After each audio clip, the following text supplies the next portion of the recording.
alaikum wa rahmatullahi. How are you, Sheikh? Alhamdulillah, very well, thank you. You have a glass of Mecca Hilton food. How do you find Can't falter it. Brilliant.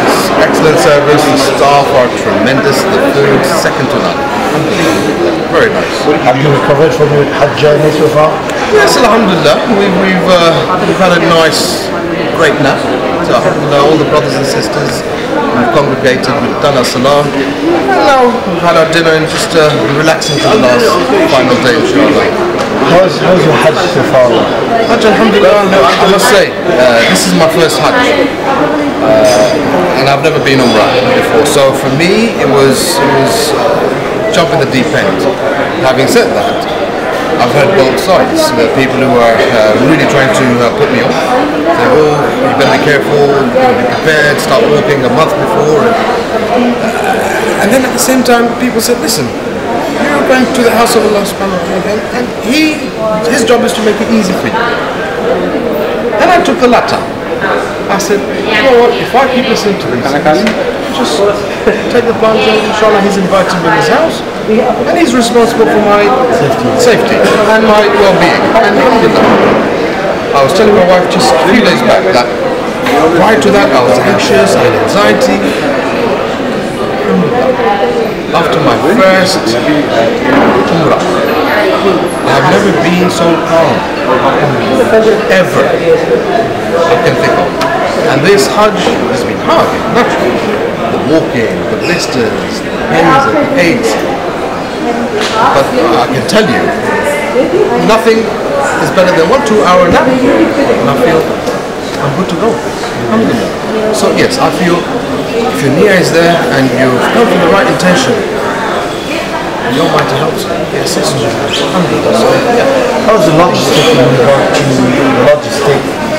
the facilities in place to assist and help you to organize the Nabil Hajj and Umrah? What have they done to assist you? Absolutely.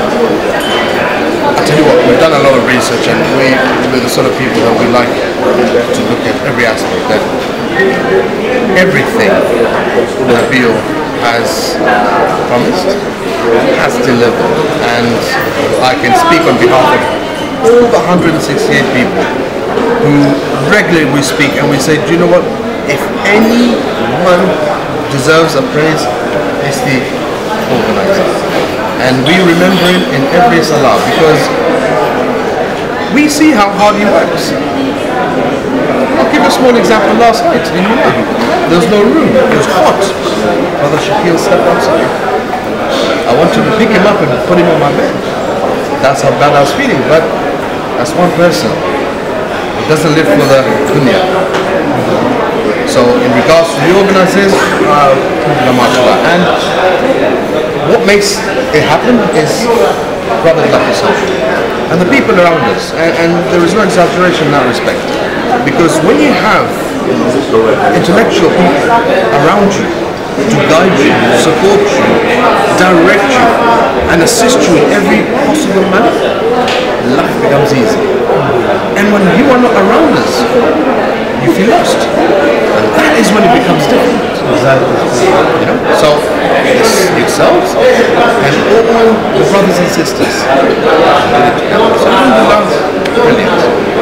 Anything you can say, anything you can suggest, like improvement in the future? It's no suggestion, doesn't matter if it's good or bad. Absolutely. Improve the service. Always need for improvement. No matter where you go, what you do, in any walk of life, there's always a needs of improvement. And in this case, I can say, look, the hotel, Hilton Suite, you can't alter it. They're brilliant, 5-star, excellent staff service. You then, of course, have Arafah, for instance, you know, and then you have Masjid al-Haram, you have Mina,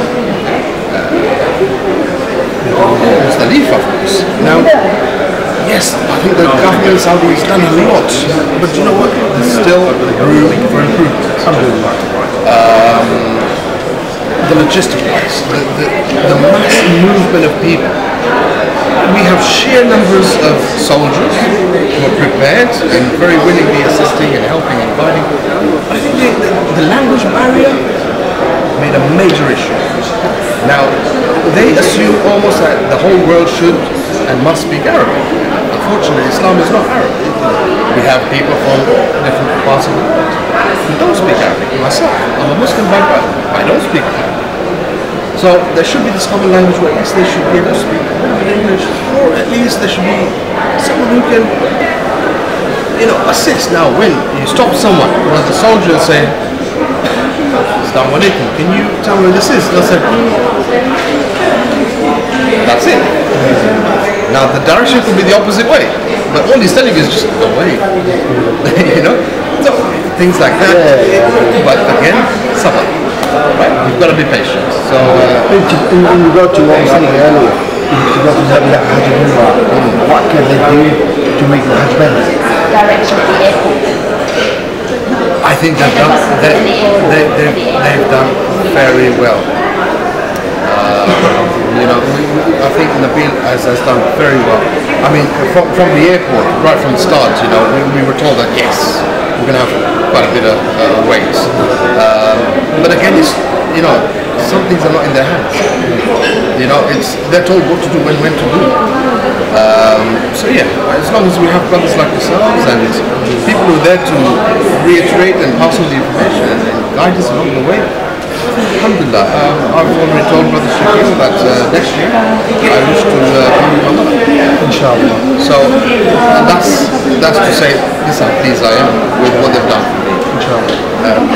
We can always do certain things, but from my opinion, I think alhamdulillah they have delivered.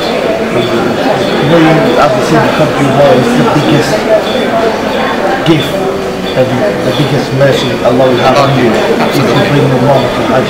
There's nothing better than that. Absolutely. Trust me. My wife and my mother and I were meant to come this year, but my mother lives in Tanzania, and therefore she could not join us in this group. But I'm going to do what I can, and if need be, I'll fly to Tanzania. Somehow, we'll make this happen. Inshallah. And inshallah, return again. Jazakallah khair. Well,